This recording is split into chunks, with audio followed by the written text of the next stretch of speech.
Kung saan man tayo dadalhin ng mga panahong di natin hawak, kahit walang kasiguruhan, basta't sabay nating haharapin. Kung ang bukas ay magbago at ang landas ay mag-iba,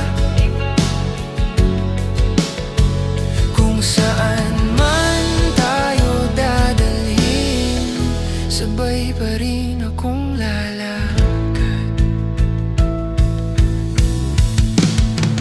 May mga pangarap na nagbabago, may mga takot na dumarating, pero kapag